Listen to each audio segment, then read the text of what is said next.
Ladies and gentlemen, in this cathedral-like atmosphere tonight, I wish to remind you that this is a most solemn occasion for the close friends that have gathered here. That the 0 hour of the 10th anniversary of our departed friend is fast nearing the end, and that the results of tonight are primarily of a personal and private nature only. No attempt is being made to sway the world or to convince the skeptics one way or the other. This is a personal gathering aiding Mrs. Houdini in completing her 10-year vigil and to aid Mrs. Houdini and ourselves to a final and logical conclusion. Nor is it expected or intended that others must necessarily agree. But this last personal attempt to contact the spirit of Houdini has aroused interest throughout the world, and to that extent will the findings here tonight be publicly recorded. We wish it distinctly understood that in this last and final attempt, we are interested in Houdini coming to us instead of to a stranger. Should Houdini contact a stranger anywhere in the world tonight, we know that Houdini will leave proper identification. On behalf of Mrs. Harry Houdini, I wish to thank all members of the press, both local and worldwide, the various national magazines, and the hundreds of individuals throughout the world that have aided. I wish to thank the sincere friends in the four corners of the United States, Canada, and Europe in the forming of some 20 or more simultaneous seances coinciding with our final attempt here in Hollywood. I wish to thank the several hundred friends, trained observers, and several dozen renowned psychics and mediums that are present with us here tonight, and especially the past president of the California State Spiritualists Association present here tonight, whose kindly advice has been of great value. Every facility has been provided tonight that might aid in opening a pathway to the spirit world. Here in the inner circle reposes a medium's trumpet, a pair of slates with chalk, a writing tablet and pencil, a small bell, and in the center reposes a huge pair of silver handcuffs on a silk cushion. Facing the inner circle stands the famous Houdini shrine with its doors ajar. The world knows that the Houdinis were always open-minded regarding spirit communication. Houdini sought to communicate with his beloved mother after she passed on, but he found no evidence that he could rely upon. The Houdinis always believed that in their search, if you remove the fraud, what is left must be the truth. And they together were always seekers after truth. Before Houdini's death, the Houdinis made a compact that the first to go would try to contact the survivor. Houdini had promised to deliver a message in code to his wife, also to open the silver handcuffs and other signs if he should pass over first. It so happens that Mrs. Houdini survives, and she made it a sacred duty to carry out the terms of the compact. The first year found Mrs. Houdini every Sunday between the hours of 12 noon and 2 o'clock, locked up in the privacy of her own room, seated in front of Houdini's photograph, waiting for some sign of Houdini as prearranged in the compact. The truth regarding spirit communication was to Harry and Bessie Houdini a very sincere and profound question. During the following years, each anniversary of his death has been devoted to Houdini. During the last 10 years, there have been times that Mrs. Houdini felt that surely Houdini was coming through, that her hopes of communication would be fulfilled. She was willing to believe, but the evidence did not stand up. At no time has Mrs. Houdini ever received a psychic communication from Houdini, nor has anything occurred anywhere in the world that would lead Mrs. Houdini to believe that Houdini was trying to come through. Yet hundreds of alleged psychics and mediums have written in and stated that Houdini has appeared to them in some form or other. In Chicago, they said he walked boldly into a room. In Kansas City, Houdini was said to have written a long letter to Mrs. Houdini. In Long Beach, Houdini was said to have hypnotized the medium and then delivered a message through her. In New Zealand, he drank a cup of tea. And in Santa Monica, he escaped from several pair of handcuffs by dematerializing his hands. These things may be. Surely it is not for Mrs. Houdini to decide. But we all believe, and many prominent psychics agree, that if Houdini has appeared all over the world in spirit form, under every kind of manifestation, and doing this many times every week of every year of the last 10 years, then we believe that the great Houdini will, on this last authentic seance, come to the little silver-haired widow, the little lady who for 33 years stood by the side of her beloved Harry, listening to the applause of kings and emperors and the world at large. A few days before his death in Detroit, Houdini, in a most strong and firm reminder, again said, "Bess, darling, I'll come back to you if it is possible, even if I have to go through hell to do it." That was Houdini talking. Houdini was an editor of the old New York World. He was an honorary lieutenant of police and instructed a class of detectives and officers of the police force regularly in New York City. He was the author of many books, a writer of many magazine articles, a publisher of a national magazine, head of many magical organizations throughout the world, including societies in Berlin, London, and New York City, member of the exclusive Circumnavigators Club, the Masons, the Elks, and many others. He headed investigating committees that led him to appear on the floor of Congress at Washington, D.C. The Houdinis, Harry and Bessie, presented remarkable magic acts in the palaces of Europe and throughout the world. Houdini was working in secret with Thomas A. Edison on a delicate psychic detecting instrument and a process that would permit him to take flashlight photographs in the dark without the flash being visible. 1,000 interests had Houdini besides his search and collecting of rare first editions to make his library on magic and occultism the largest private collection in the world, which led to the creating of the Houdini Room in the Congressional Library in Washington, D.C. today.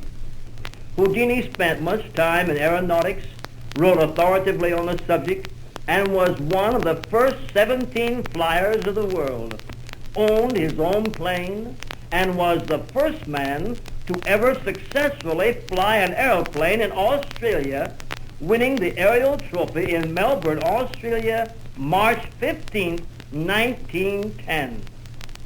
That, in brief, was the man, Houdini. He had safes and vaults in his home and vaults and banks that his lawyers had access to.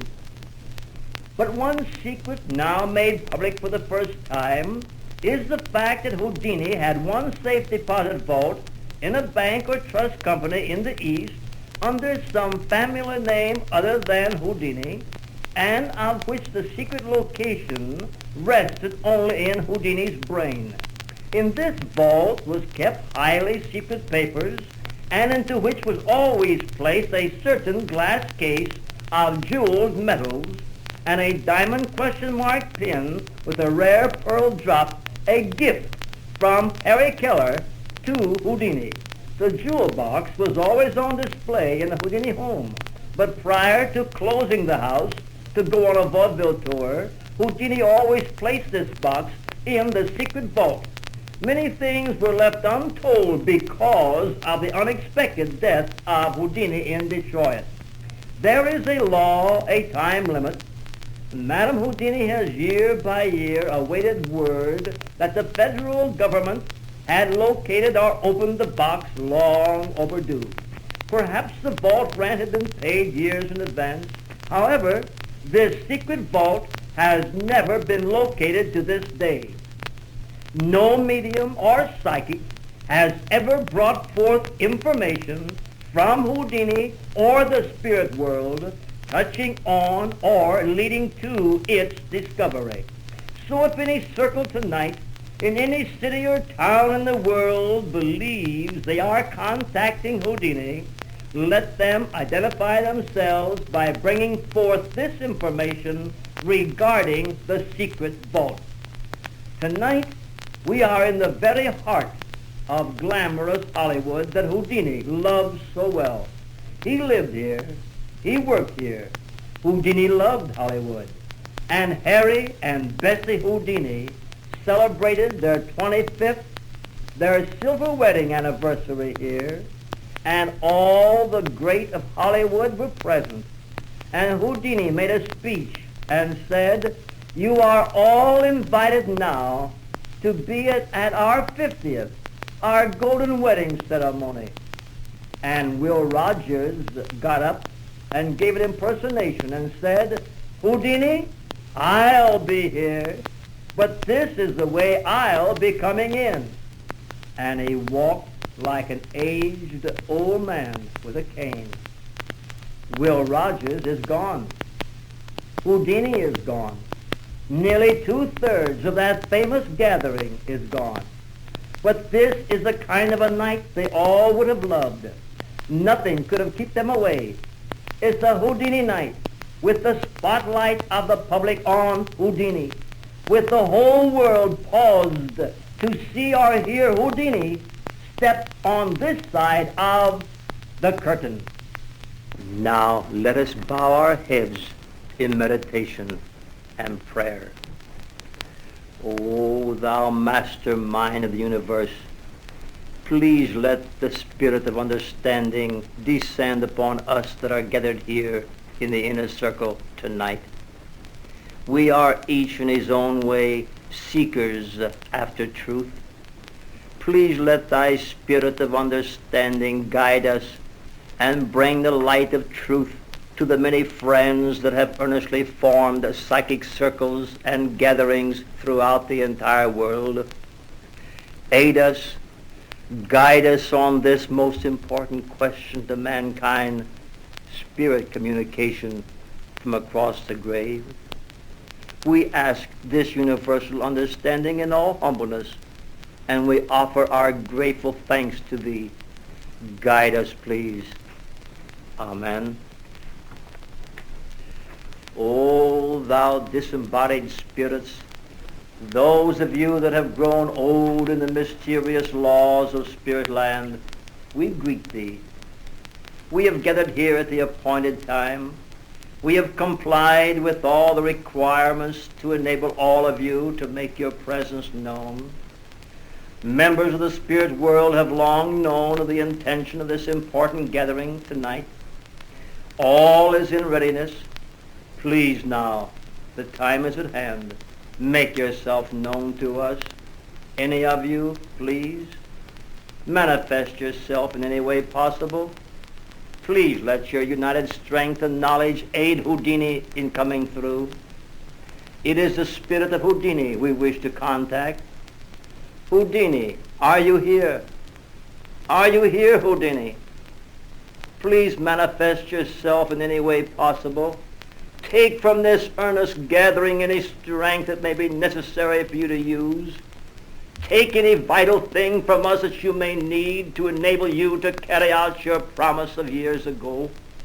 We have waited Houdini, oh, so long. Never have you been able to present the evidence you promised. And now, this is a night of nights. The world is listening. Harry, your world, your audience. And Bessie is here. Your Bessie, who was part of you for 33 years. She's here, Harry, pleading in her heart for a prearranged sign from you. It means so much to her, to all of us, to the world. Harry, we are all seekers after truth. Please manifest yourself by speaking through the trumpet. Lift it. Lift it. Speak through it. Speak. Speak, Harry. We are watching and waiting, Harry. Levitate the table. Move it. Lift the table. Move it. Rap on it. Spell out a code, Harry. Please. Ring the bell. Let its tinkle be heard around the world. Do it, Harry. Please. Please, Houdini, we are waiting. Bessie is waiting. Oh, thou spirit, your religion is based on love.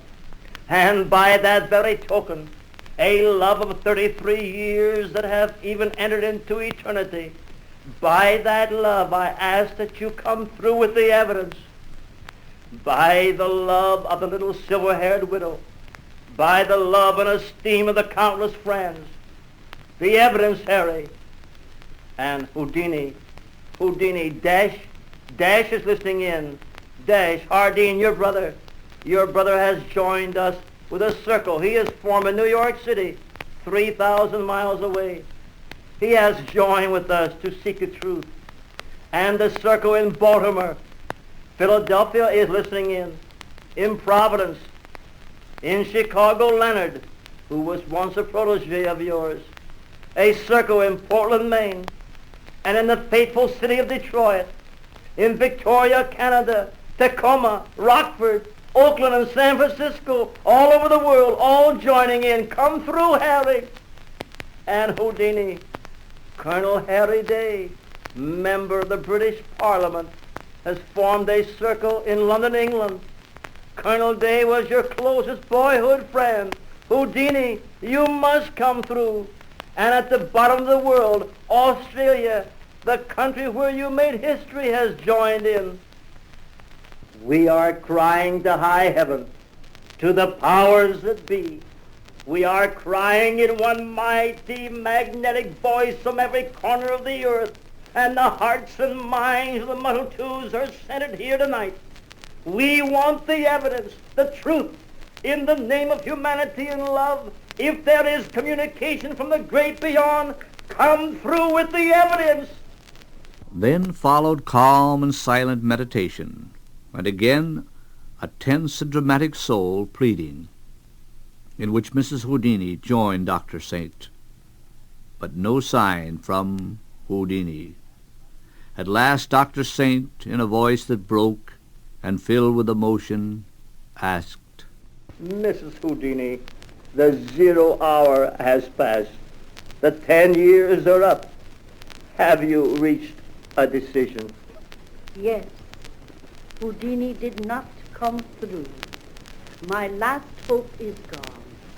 I do not believe that Houdini can come back to me or to anyone. After faithfully following through the 10-year Houdini compact, using every type medium and seance, it is now my personal and positive belief that spirit communication in any form is impossible. I do not believe that ghosts or spirits exist. The Houdini shrine has burned for 10 years. I now reverently turn out the light. It is finished. Good night, Harry.